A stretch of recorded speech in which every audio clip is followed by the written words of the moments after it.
When my grandmother gave me a hotel valued at $150 million, my mother-in-law and my husband instantly responded, "Tomorrow we will take over the hotel. If you object, you will be divorced." At that very same moment, I burst out laughing and, can you imagine being told you know nothing about business by your monstrous mother-in-law, just moments after your grandma gifts you a $150 million hotel? And then, when you stand your ground, your husband threatens to divorce you? What if I told you that wasn't even the wildest part? They had no idea that my grandmother had another surprise waiting, a bombshell that would expose their greed and change everything forever. Trust me, you won't believe what happened next. It was my 27th birthday, and we were at this fancy place called the Alien Garden. You know, white tablecloths, soft piano music, the works. I was dressed up, feeling a little self-conscious, like I usually did around them. Across from me was Michael, my husband. He was handsome, sure, but his eyes were glued to his phone, not me. Next to him, my mother-in-law, Sharon, practically dripping in pearls and gold, shoveling lobster onto her plate. And then there was my grandmother, Eleanor. She was this quiet force, elegant but with an authority that just filled the room, even when she didn't say a word. She was my anchor. This dinner, it was her idea. But honestly, it was awkward. Sharon had never liked me. In her eyes, I was just a stay-at-home wife, no ambition, who got lucky marrying her successful son, Michael. What they conveniently forgot was that Michael's successful import-export firm. Yeah, Grandma Eleanor provided the seed money for that. "Chloe, for someone who's home all day, you keep yourself in good shape, don't you?" Sharon said, a fake smile plastered on her face. It sounded like a compliment, but it felt like a jab. Michael snickered. "Mom, please." I just forced a smile back, swallowing the bitterness. "Thanks, Sharon. Guess I move around the house a lot," I replied, trying to sound polite. Grandma just watched, her sharp eyes missing nothing. After dessert, Grandma cleared her throat softly. The piano music seemed to dim. "Today we celebrate my granddaughter, Chloe, turning 27, she announced. Her voice was quiet, but it resonated. 7 is a special age, an age where a mature woman knows what she wants and is ready to take on great responsibilities." Sharon actually rolled her eyes.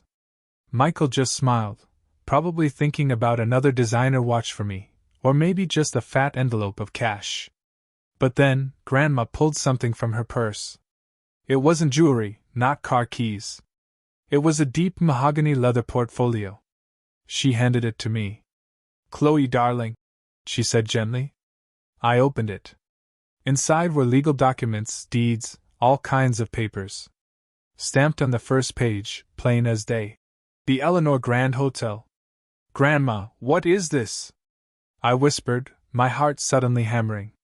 "Your birthday present, my girl," she said, her eyes twinkling.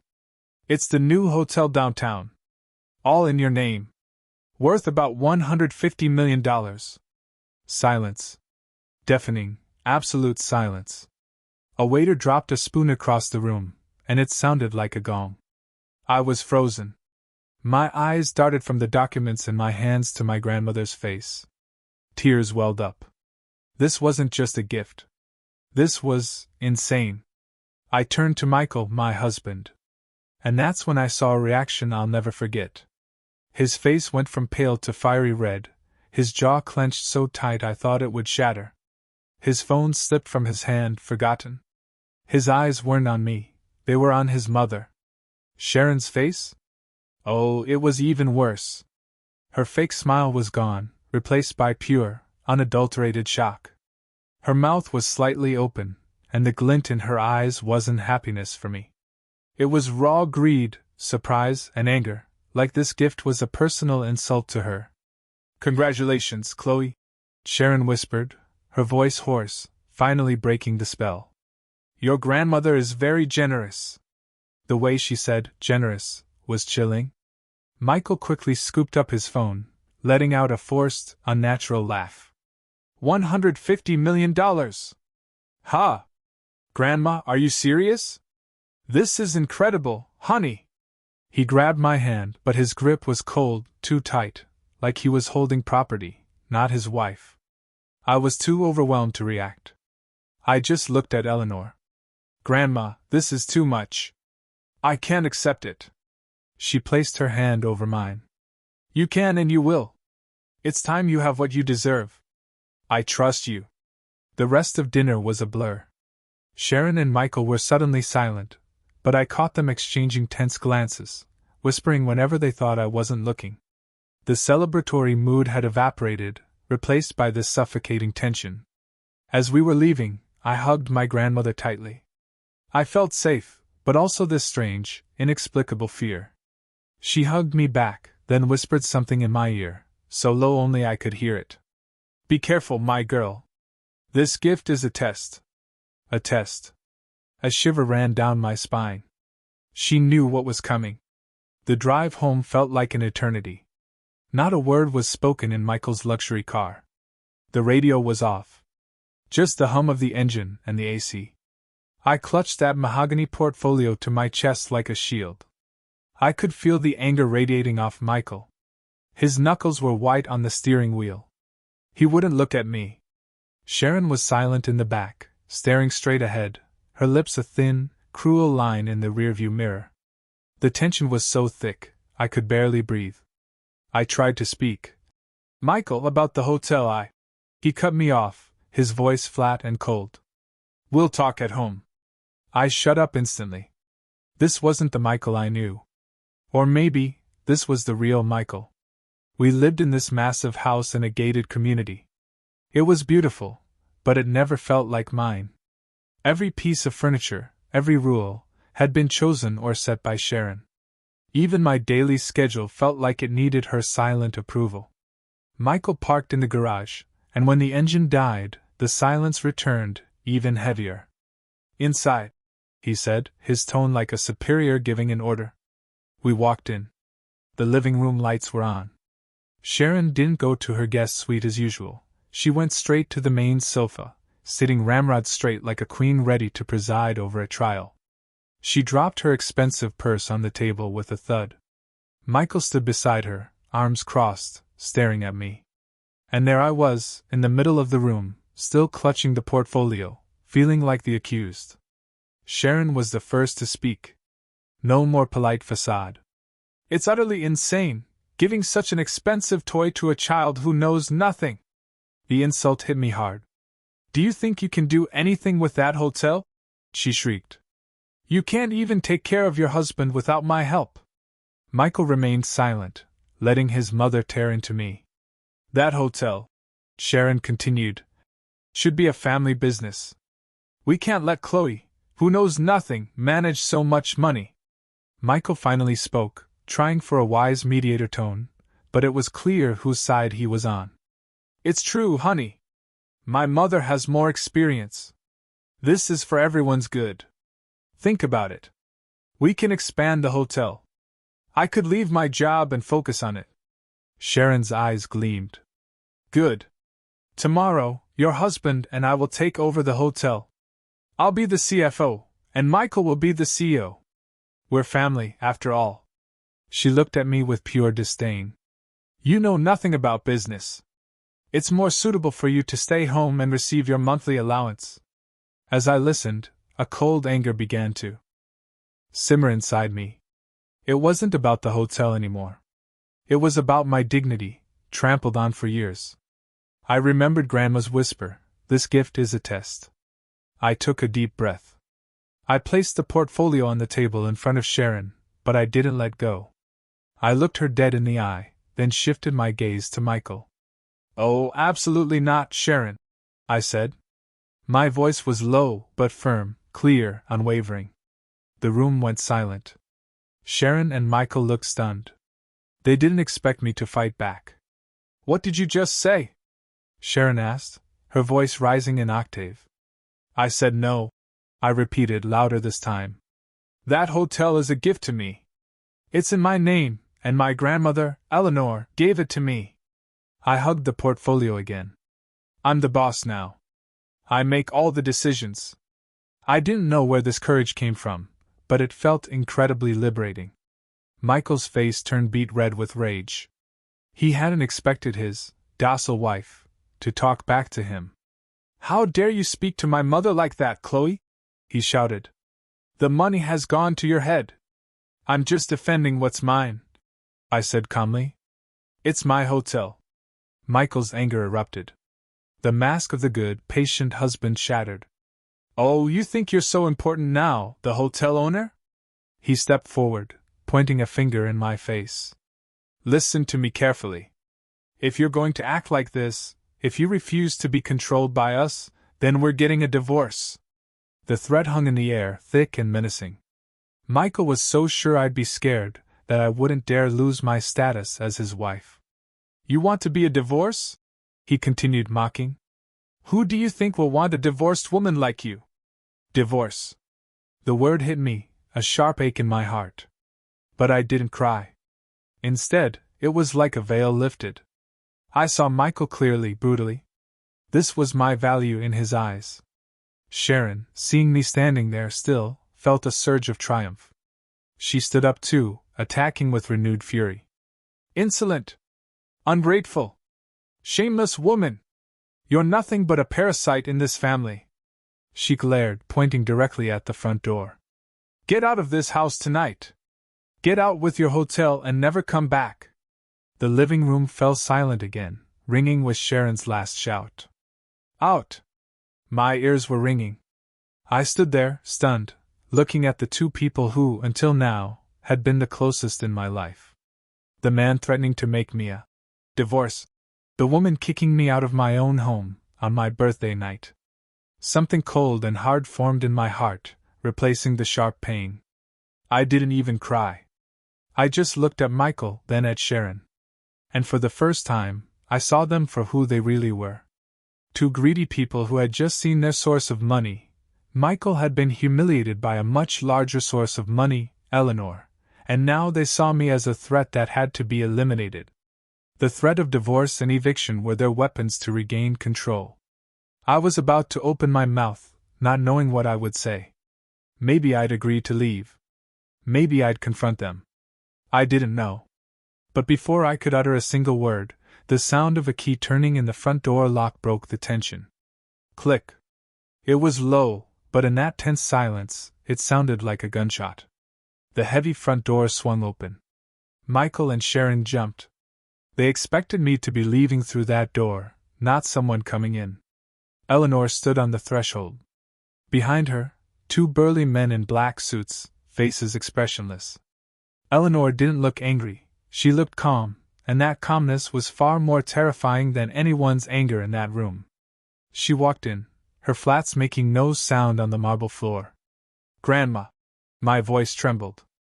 It was the first thing I'd said since the threats. Sharon, recovering from her surprise, replaced it with a fresh wave of anger. This was her stage, and Eleanor was interrupting. "Stay out of this, ma'am!" Sharon yelled, her authority as lady of the house, feeling threatened. "I'm disciplining this shameless daughter-in-law. She dares to talk back to her husband and mother-in-law." Sharon moved towards me, reaching for my arm. "And I'm kicking her out of my son's house." Eleanor raised a hand. A small gesture, just her palm extended, but it made Sharon stop dead in her tracks. "Disciplining?" Eleanor repeated, her voice low but cutting. "Kicking her out?"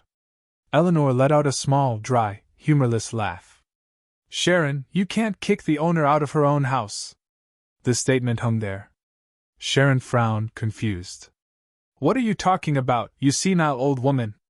Of course, this house belongs to my son. Michael bought it." Michael, who had been silent this whole time, started to sweat. He looked at his mother, at Eleanor, and then at me. He knew exactly what Eleanor was about to say. His face was pale. "Grandma, please," he whispered. Eleanor paid him no attention. Her eyes were fixed on Sharon. "Your son, Michael's house?" Eleanor said Michael's name, and he flinched. "Have you never been honest with your son? Or have you been living a lie for so long that you've forgotten what the truth is?" Eleanor walked slowly around the luxurious sofa Sharon had chosen. This mansion, this luxurious 3-story house, in this exclusive community. Sharon, did you ever ask Michael how he managed to put together a $3 million down payment when he had only been working for 2 years? Sharon was silent, her eyes fixed on Michael, demanding an answer. Michael couldn't look at his mother. It was a bonus from the company, he said weakly. A bonus from the company? Eleanor laughed again. The company where Michael worked, that successful import-export firm. Sharon, do you know who the real owner of that company is? Eleanor stopped in front of me, giving my trembling shoulder a gentle pat. That company. The luxury car Michael drives every day. And yes, even this house, it was all a wedding gift for Chloe, long before the hotel. Everything is in Chloe's name. The truth hit Sharon like a freight train. She staggered backward, clutching her chest. No! It can't be! It's a lie! Tell me she's lying, Michael! She shrieked hysterically. But Michael could only hang his head, his fists clenched. He couldn't deny it. His entire life of luxury, his pride as a successful man, turned out to be borrowed from his wife's grandmother. He had only been allowed to manage the assets of the wife he had now threatened to divorce. Eleanor looked at Michael coldly. And you, Michael? You just threatened my granddaughter with divorce and insulted her by calling her a divorcee. Eleanor gestured to one of the men behind her. The man, who turned out to be a lawyer, Mr. Harrison, stepped forward, opening a folder. What did you think? Eleanor continued. That after you threatened her, and your mother kicked her out, you could just keep the hotel?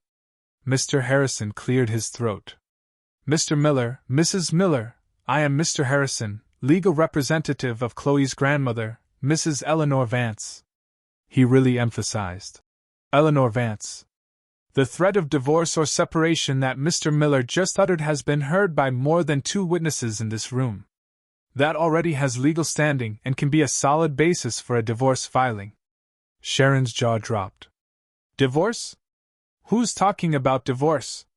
We didn't talk about divorce. Mr. Harrison looked at her expressionlessly. My client's husband just yelled, We're getting a divorce. My client, Mrs. Chloe Miller, has accepted those words as an intention to divorce. No! Michael shouted, finally breaking out of his frozen state. I didn't mean it. I was upset. Chloe, honey, it was an outburst. Eleanor interrupted him. It's too late. My patience has run out. For years I have kept silent as I watched my granddaughter be belittled in her own home, treated like a maid by you, Sharon, and betrayed by you, Michael, who instead of defending your wife, followed your mother's greed. Eleanor looked at me. Granddaughter, bring that portfolio. I, still in shock, nodded and took the hotel portfolio I had left on the table. And now, Eleanor said, her voice calm again, this is my granddaughter Chloe's house, and you two are unwelcome guests. Sharon was trembling, no longer with anger, but with fear. You can't do this. This house is mine. Prove it. Eleanor challenged her. Call the police. Show them the deed to this house. Oh, I'm sorry. I have the deed, and it's in Chloe's name. Hysteria erupted. Realizing every word Eleanor said was true, Sharon no longer screamed at me. She turned and attacked her own son. Michael, why didn't you tell me? Why did you let me live in this lie? She beat Michael's chest uncontrollably. You said you were just a parasite living off your wife. What kind of man are you, Michael? Michael, his pride completely shattered, pushed his mother, who fell onto the sofa. This is all your fault. Michael shouted, his face wet with sweat and tears of regret. Your fault for never being satisfied, always comparing me to others, pushing me to want more, making me greedy. There was a time when I loved Chloe. I loved her. Eleanor snorted. Your love was purely material, Michael. Sharon slumped on the sofa, howling like a wounded wolf. She wasn't sorry for her mistakes. She was sorry for the luxury she was about to lose. She turned and clung to the leg of the table as if embracing her property for the last time. No! This house is mine. I chose these curtains. I chose this sofa. You can't take it from me, she screamed. The scene was both pathetic and disgusting. I, who had been frozen all this time, finally found my voice. The pain in my heart had gone numb. What remained was a deep, dense disappointment. I looked at Michael, the man I once loved, the man who had sworn to protect me at the altar. Now he seemed small and despicable. So all this time, all your actions, all those sweet words, were because I was the access to my grandmother's money, I whispered. Michael couldn't look me in the eye. He fell to his knees, not before me, but before Eleanor. Grandma, forgive me. Grandma, I was wrong. Please don't take everything from me. Don't divorce us. I promise I'll be a good husband to Chloe. I'll stand up to my mother. I promise. Sharon, hearing that, shrieked. Ungrateful son.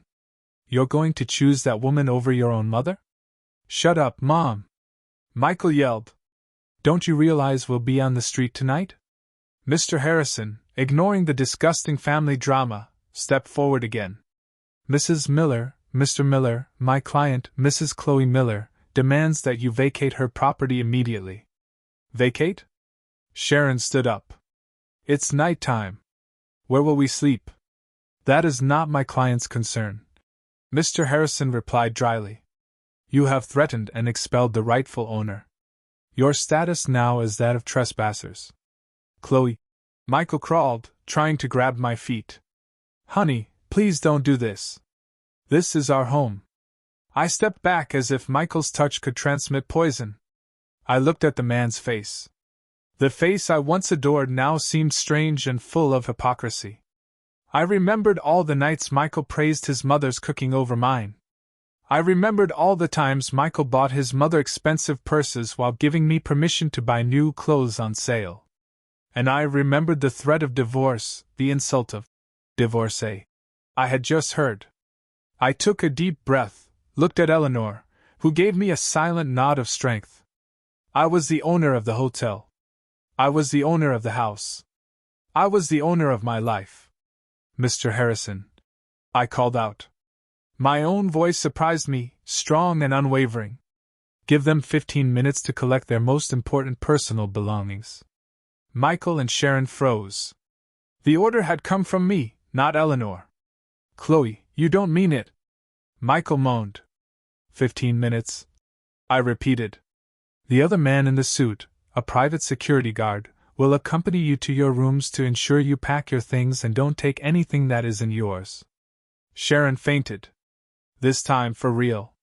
Her eyes rolled back, and her body slumped to the floor. Michael panicked.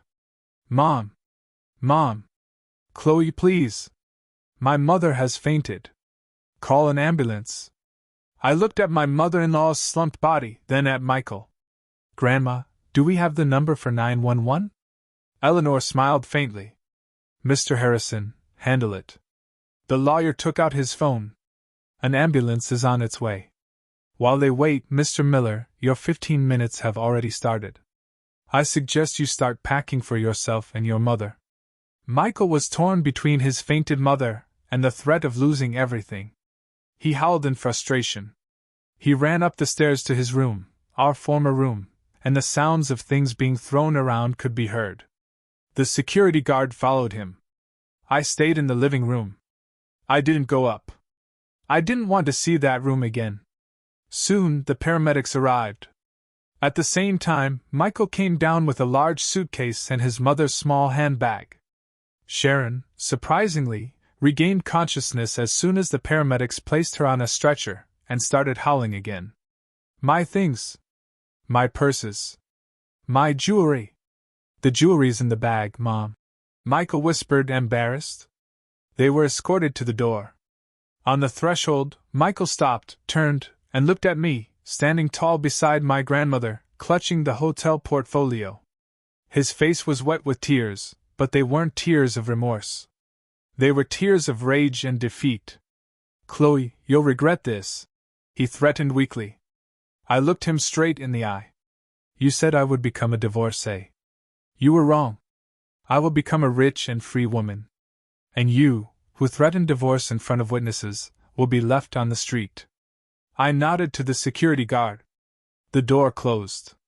The sound of the ambulance siren and Sharon's screams slowly faded away. I leaned against the door, feeling my legs suddenly turn to jelly. I looked at Eleanor and finally, tears of relief and catharsis flowed. The morning came with a strange stillness. For the first time in 3 years of marriage, I woke up alone in my bedroom. No gentle snoring from Michael beside me. No knocks from Sharon on the door, ordering me to prepare breakfast. Just the cold sheet on the other side of the bed, a ray of morning sun piercing through the curtains, illuminating the dust floating in the air. The silence was deafening. The large house, which previously felt suffocating and oppressive, now seemed empty and too big. I sat on the edge of the bed, hugging my knees.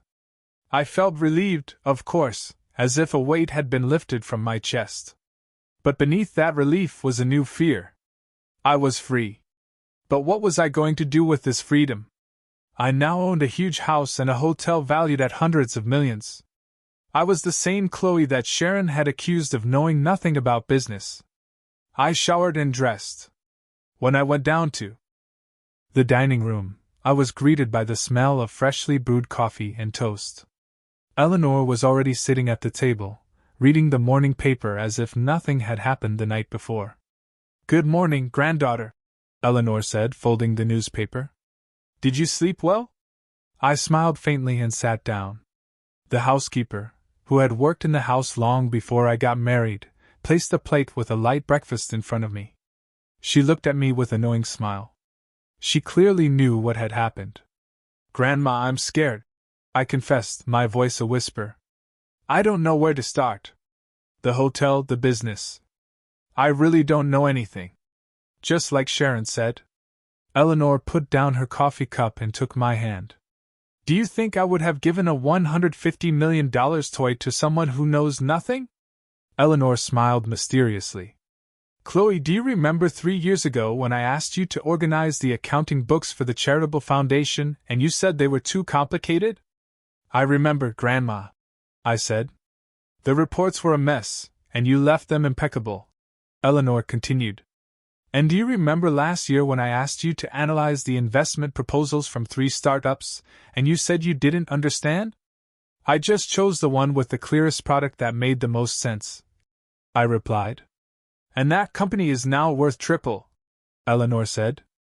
"And remember when I asked you to review all the supplier contracts for our charities and you discovered a 20% overbilling?" I fell silent. I was beginning to understand everything. "I've been training you," Eleanor interrupted me. "I knew the true nature of Michael and his mother for a long time. I knew this day would come. I couldn't give you a fortune without also giving you the weapons to protect it. It's not that you know nothing, Chloe. It's that you haven't yet realized how much you know. You have a sharp business instinct. You are meticulous, and you are honest. That's more than enough." Eleanor's words were like pouring gasoline on a small flame inside me. The fear didn't disappear, but now it was accompanied by determination. "Mr. Harrison will be here soon," Eleanor said. "We're going to the Eleanor Grand. It's time for the owner to greet her employees." An hour later, a black luxury sedan pulled up in front of the lobby of the Eleanor Grand Hotel. The building was imposing, glass gleaming, reflecting the morning sun. It was the first time I'd seen it up close. My heart pounded. When I walked in, flanked by Eleanor and Mr. Harrison, all the lobby staff bowed respectfully. They'd been informed the new owner was arriving. I, in a simple but elegant outfit, walked through the magnificent lobby with my head held high. We went straight to the main boardroom on the penthouse floor. All the department heads were already waiting. A dozen impeccably dressed men and women stood in unison as I entered. I sat in the main chair at the head of the table, with Eleanor on one side and Mr. Harrison on the other. The tension was palpable. I could feel their stares, curiosity, skepticism, and a slight disdain. A young, meek-looking woman had suddenly become their boss. Mr. Harrison began. "Good morning, everyone. I present to you Miss Chloe Miller. She is the new owner and CEO of the Eleanor Grand Hotel." A middle-aged man, The most senior-looking one with a general manager name badge cleared his throat. "Welcome, ma'am. I am Mr. Wallace, the general manager. All of us here are ready to help you adjust." The word adjust was spoken with a tone that implied I was an outsider. I smiled. "Thank you, Mr. Wallace. I appreciate the gesture." Then I looked at each of the managers in the room. "I won't beat around the bush. I know I'm new here, but this hotel is mine, and I intend to know everything that happens in it." My gaze fell on a man sitting next to Mr. Wallace, holding a tablet. "Mr. Peterson, you're the finance manager, correct?" The man named Peterson was a bit surprised I knew his name. "Yes, ma'am. I reviewed a brief financial report last night," I said, surprising everyone in the room. "I noticed a rather large new expense item in the last 2 weeks related to a company called Future Forward Consulting. Could you explain what this consultancy is for and why a year's worth of fees was paid up front?" Mr. Peterson instantly broke into a cold sweat. He didn't expect the new owner to notice that detail so quickly. Mr. Wallace shot him a sharp look. "It's a consultancy for operational efficiency, ma'am," Mr. Peterson stammered. "Operational efficiency?" I countered, my eyes, once soft, now sharp. "But another report shows that our operating costs increased by 5% last week. And as for Future Forward Consulting, I asked Mr. Harrison to check on it this morning. The company was registered only 2 weeks ago." The room went silent. Mr. Peterson's face turned white. He knew he was caught. "Mr. Peterson." My voice was now soft, but full of pressure. "I'm not here to make enemies. I'm here to protect my assets. I'll ask you one more time. Who authorized this payment?" Mr. Peterson swallowed hard, looked at Mr. Harrison, then at Eleanor, who was watching him without blinking. He knew if he lied, his career would be over. Finally, he broke. "I'm sorry, ma'am," he whispered in a trembling voice. "The order came from Mr. Miller." The whole room held its breath. "Mr. Miller?" I repeated, feigning confusion on purpose. "What authority does my husband have in this hotel?" "He said he represented the owning family," Mr. Peterson continued, now resigned. "He said it was to secure, well, a portion of the assets before you took full control. He brought the contract and pressured me to process the payment that same day. He ordered me to create the fake consulting contract." This confession was like a bomb. I felt a chill of cold victory. This was my first step. I looked at all the managers. "As of today," I said firmly, "I am announcing a full external audit of all departments. And Mr. Peterson, thank you for your honesty. Please give Mr. Harrison all the documents related to Future Forward Consulting and all correspondence with Mr. Miller." While I was taking my first steps as the queen of the hotel, Michael and Sharon were experiencing their first fall. The ambulance that had taken Sharon the night before, after an ER checkup determined she was perfectly fine, deemed it a false call and billed them the full cost. They didn't have that much cash. With what was left in Michael's wallet, they ended up renting a small, rundown motel room on the outskirts of the city. It smelled of stale cigarette smoke and mothballs. The ceiling fan spun slowly, making a deafening screech. Sharon sat on the edge of the bed, still in the luxurious party dress from the night before, now dirty and wrinkled. Her eyes were swollen from crying, but the tears had dried, replaced by a simmering anger. "On the street. We're on the street," she whispered hoarsely. "This is all your fault, Michael. Your fault for being so stupid. Why didn't you tell me everything belonged to Chloe?" Michael paced the small room like a caged lion, his face red. He had just tried to access his salary account from the company where he worked, frozen. He tried to use his corporate credit card, declined. Eleanor had blocked all his access. He truly had nothing. "Shut up, Mom!" Michael yelled in frustration. "You think I knew this would happen? I thought I had her under control. I thought if I threatened her with divorce she'd get scared. Turns out that old woman has brainwashed her. And now what?" Sharon moaned. "What are we going to eat? Where are we going to live? My jewelry, my purses. Everything is left in that house. Michael stopped pacing, his gaze fixed on the old laptop he had thrown on the bed, the only valuable electronic device he had brought besides his phone. A crazy, evil idea began to form in his mind. He still had one weapon left. Something very personal. "You're right, Mom," Michael said, his eyes gleaming with cunning. "We can't just give up. She's insulted us. She's humiliated us. It's time to bring her to her knees." Sharon looked at her son. "What are you planning?" "Chloe can keep the hotel," Michael whispered. "But I have her past." He opened the laptop, an old, hidden folder. He still had old files, photos, and videos from their honeymoon. Moments when I wasn't as poised as I was now. There were photos of me on the beach in tank tops and shorts, videos of us laughing in the hotel room with my hair down. It wasn't pornographic, but in the public eye, for a woman who was now the CEO of a famous hotel, those photos were a scandal. A humiliation that could destroy my reputation. "You're her husband," Sharon whispered, her eyes also gleaming. She understood Michael's thinking now. "You have the right. Use it. Destroy her."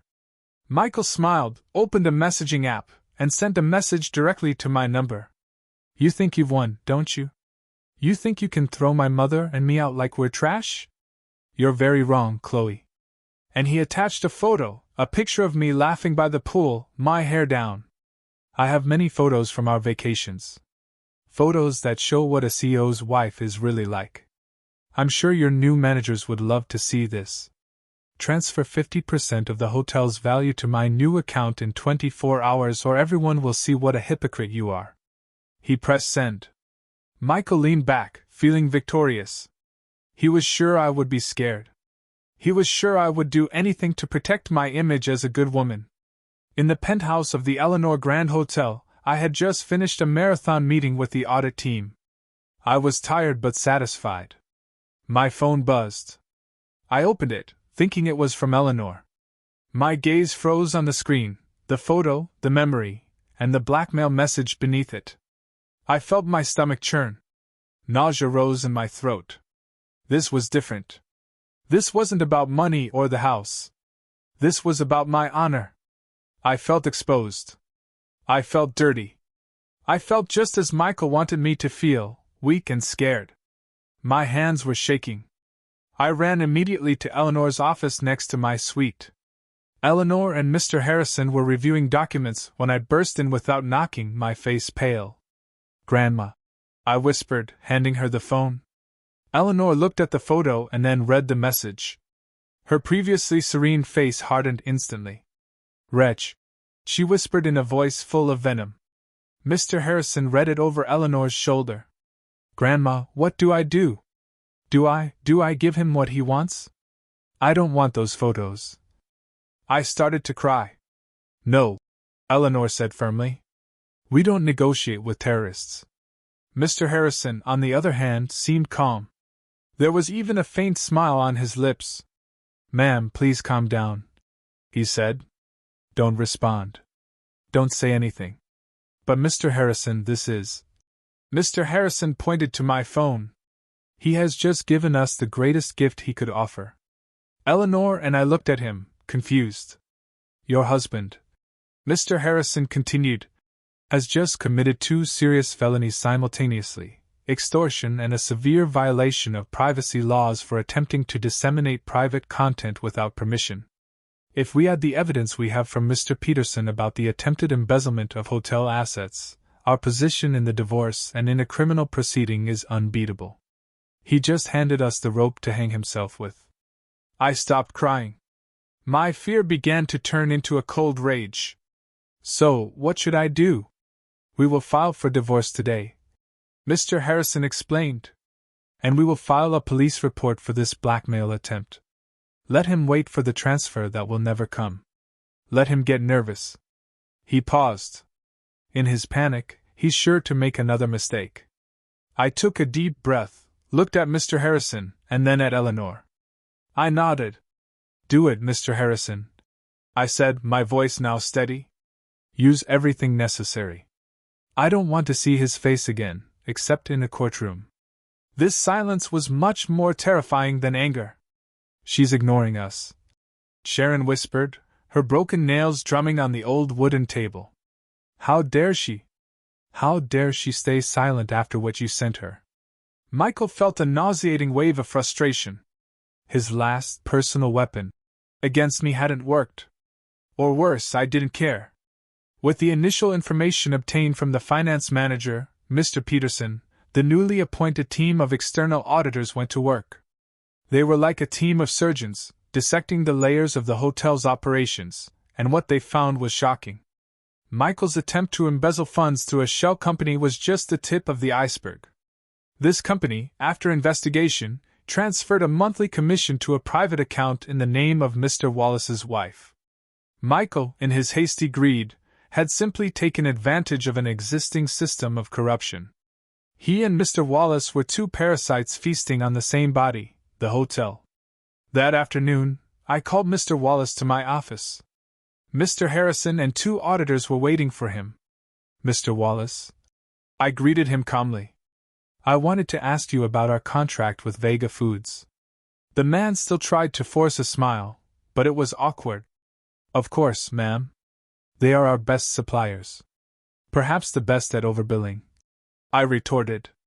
The auditor presented a pile of evidence: the inflated invoices, the bank transfer records to his relative's account, and the testimony of the head chef, who had complained that the quality of the products was often below expectations.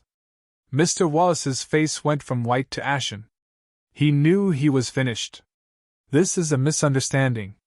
This is theft." I interrupted him, my voice icy. "Mr. Wallace, you are terminated, effective immediately and without severance. Mr. Harrison will proceed with a criminal complaint for embezzlement of company funds. Hand over your access card." Mr. Wallace slumped in his chair. His downfall, so swift and decisive, sent a message throughout the hotel. The old era was over. Meanwhile, in the sordid motel room, time continued to pass. The 24 hours were up. Michael, in a fit of blind rage, made his second fatal mistake. "She thinks I'm kidding," he growled. He opened a new, anonymous social media account. He posted one photo from his collection. The photo was blurry, showing only my back with slightly damp hair. He added a caption: "Curious to see the real face of the CEO of the Eleanor Grand Hotel? This is just the beginning." And he tagged the location of the Eleanor Grand Hotel. "Your time is up, Chloe. Get ready to be famous." He sent a new message to me, attaching the link to the account. But he didn't know that Eleanor's digital security team was waiting for him. Within minutes, the account was mass-reported and suspended by the platform. The photo disappeared before almost anyone could see it. That evening, the private investigator, Mr. Morales, met with Eleanor again. He carried a thin folder. "As you suspected, ma'am," he said quietly. "Sharon has serious problems. Gambling debts. It started with small-time card games, and then she got into high-stakes poker games. She lost a lot. To cover it, she borrowed money from loan sharks." Eleanor listened intently. "What is the total principal she owes to 3 different lenders?" "Around $3 million. With interest, it could have already reached $4 million. MR. MORALESREPORTD. Hi, WHOHADJUSTJOINEDTHEMETING, COVEREDMYMOUTHINSHOCK. 4 million.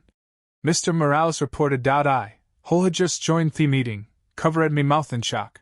3 million. She planned to use the hotel. Eleanor concluded. She wanted to turn my granddaughter's hotel into her personal ATM to pay off her gambling debts. There's more, ma'am. Mr. Morales continued. Those creditors are not ordinary people. They gave Sharon a final deadline.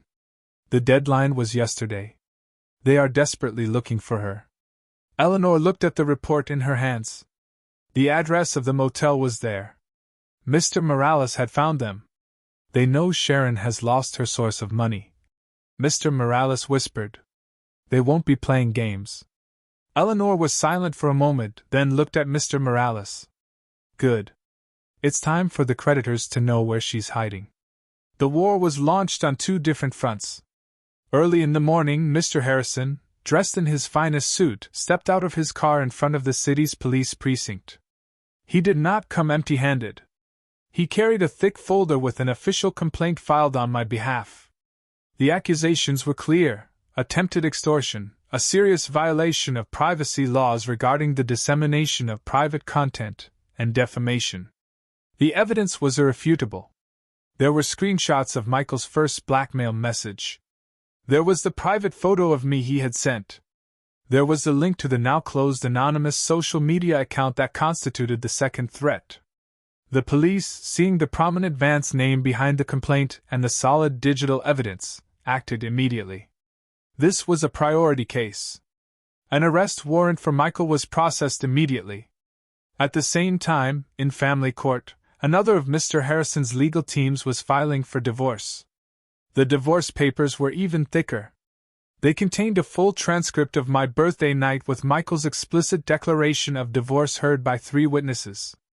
Added to this was the evidence of the attempted embezzlement of hotel assets obtained from Mr. Peterson. And as the final nail in the coffin of that marriage, a copy of the police report for blackmail. I demanded a swift divorce and that Michael have no right to a single cent of the marital assets, as he had committed grave betrayal and criminal acts against his wife. The legal process, which would normally take months, was fast-tracked thanks to the surprisingly solid evidence.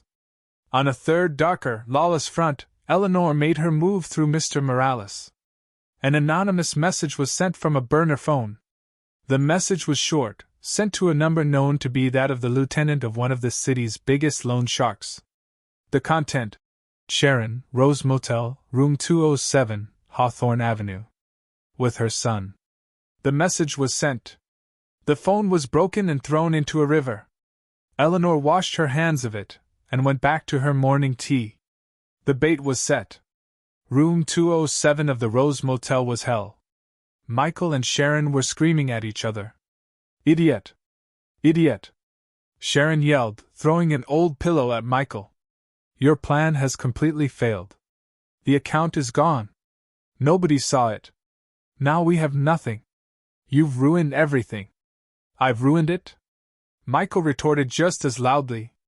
"Look at yourself. If you hadn't been so greedy that night, if you had just kept your mouth shut, we could have slowly taken over the hotel. But no, you had to scream like a madwoman. You ruined everything. You dared to blame your mother?" At the height of their argument, there was no knock on their room door. The door was kicked off its hinges. Crack! 3 large, rough-looking men entered the small room. The smell of alcohol and tobacco instantly filled the space. Sharon let out a scream. She recognized the leader's face immediately. "Chateau! Chateau!" she stammered, trembling. The man called Chateau smiled, revealing a gold tooth. "Ah, we finally found you, Sharon. You've been hard to find. I thought you had moved into a luxury house." His eyes scanned the miserable motel room with contempt. "You owe us a lot of money." Michael, who had been frozen with fear at first, tried to react. "Hey, leave my mother alone. Who are you?" Chateau turned to Michael, looking him up and down. "Oh, so this is your new investment, Sharon. This is your son, you said was so successful?" Another man pushed Michael against the wall. "So you're the son? Good.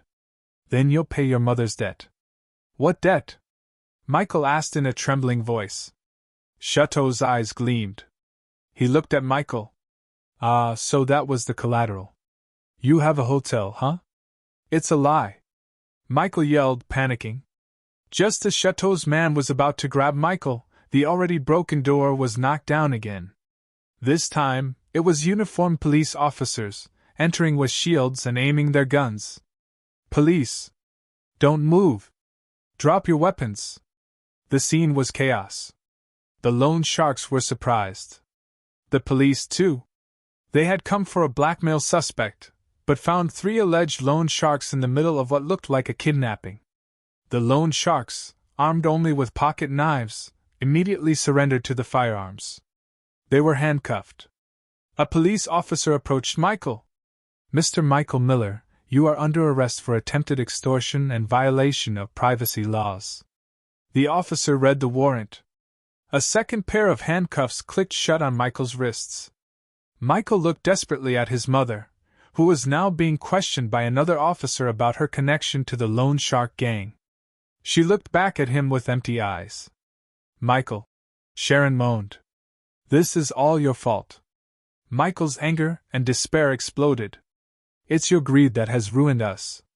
Sharon didn't get angry hearing that. She just laughed. A dry, hoarse, desperate laugh. "Ruined. Yes, Michael, we're ruined." The news broke that same afternoon. Family drama at the Eleanor Grand. Ex-husband arrested for blackmail. Mother with $1 million debts to loan sharks. Karma was served cold to the public. The divorce trial was a public spectacle. Since the news of Michael's arrest broke, the media had relentlessly focused on the Miller family drama. Journalists crowded the family court courtyard, their cameras, like a flock of vultures, competing for a photo. I arrived promptly at 9 a.m. I didn't hide behind sunglasses or masks. I got out of my car dressed in an impeccable ivory pantsuit, and I walked with my head held high through the crowd. At my side were a serene Eleanor and Mr. Harrison with a thick briefcase. I did not lower my head. My eyes looked straight ahead, past the dazzling camera flashes and the shouts of journalists chanting my name. I entered the courthouse, not as a victim, but as the CEO of a company. Inside the courtroom, the atmosphere was cold and formal. In the defendant's box, across from me, sat Michael. The contrast was painfully clear. Michael no longer wore expensive suits or luxury watches. He wore an orange prison jumpsuit. His face was pale and unshaven. He looked defeated. The judge, a wise-looking middle-aged woman, began the trial. Given the nature of the case, with overwhelmingly solid evidence and a pending criminal case, the trial was swift. Mr. Harrison stood up. He didn't need to say much. He just presented the evidence one by one, methodically. "Your Honor," his voice was calm and clear, "we present our case based on the defendant's initial declaration of divorce. The defendant consciously expressed his intention to divorce my client, Mrs. Chloe Miller, in front of 3 witnesses." Mr. Harrison called Eleanor and one of the men in suits who had accompanied her that night as witnesses, who testified under oath. "Second," Mr. Harrison continued, "it is proven that the defendant committed a grave act of betrayal by conspiring with his mother, Mrs. Sharon Miller, to attempt to embezzle my client's assets." He presented a second file. Inside was the written testimony of the finance manager, Mr. Peterson, and a copy of the fake Future Forward Consulting contract. "And third, Your Honor," Mr. Harrison's voice grew graver, "even after being expelled from my client's property, the defendant proceeded to commit the crimes of extortion and violation of privacy laws." He presented a third file. Inside was a copy of the police report, screenshots of the blackmail messages, and the private photo of me presented as evidence.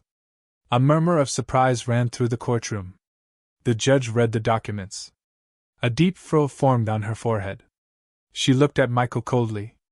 "Defendant, do you wish to refute this evidence?" Michael trembled. He looked at me. I met his gaze.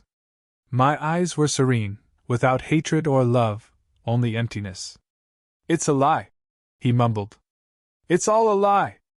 She brainwashed me. She—" From the back of the courtroom, Sharon stood up and screamed. "He's right. That woman is a witch. She has brainwashed him." The scene became chaotic.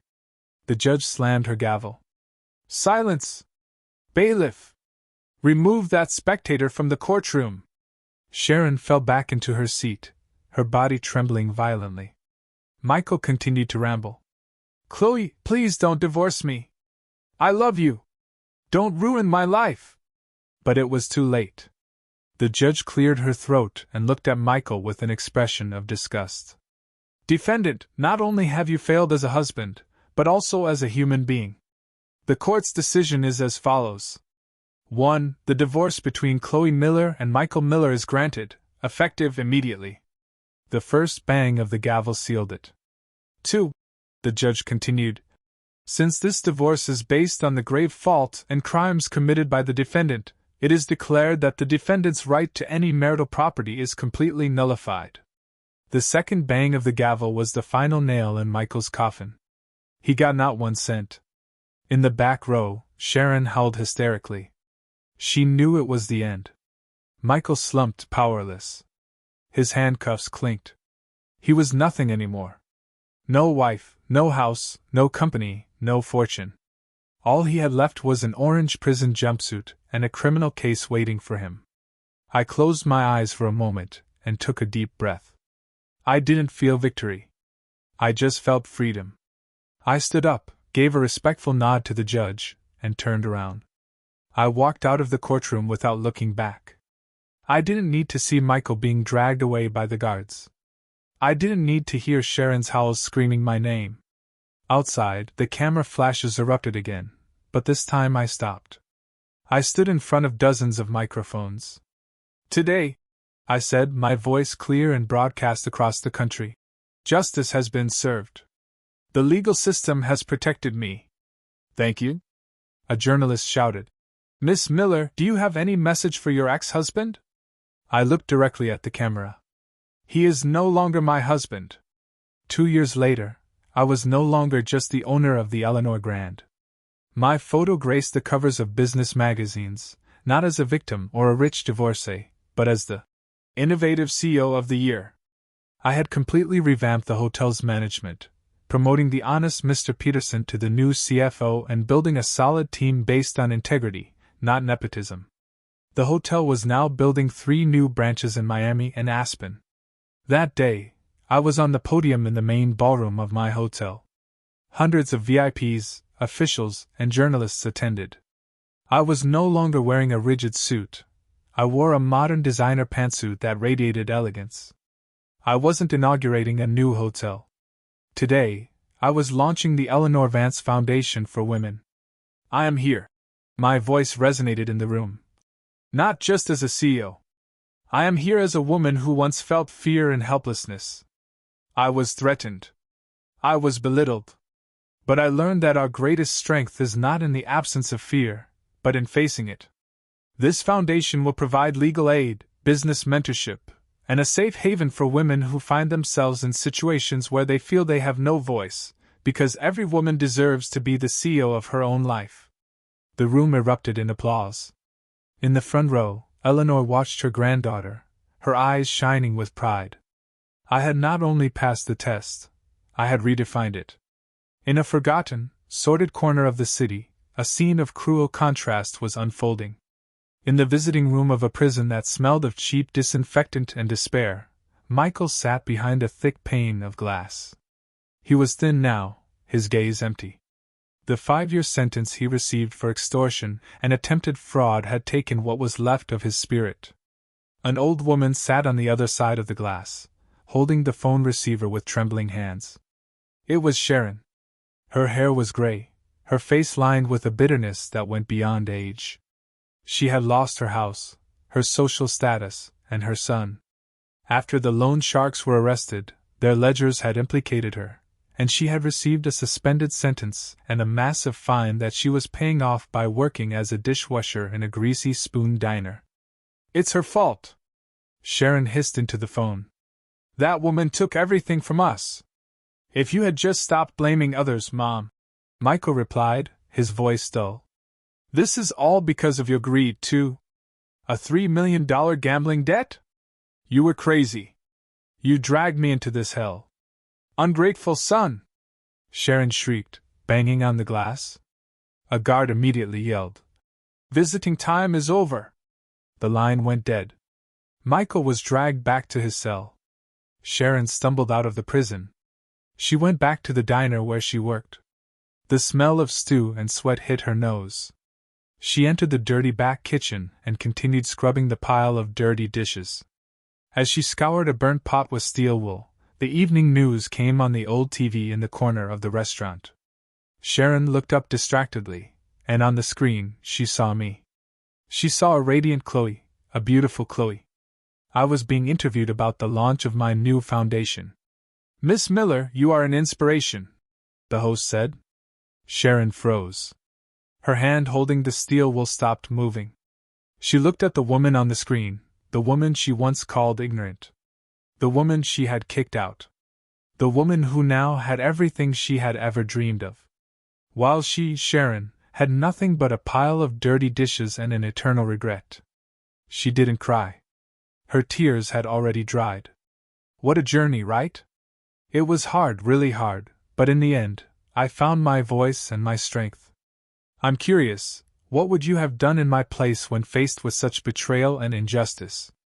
Let me know in the comments below. I'd really love to hear your thoughts.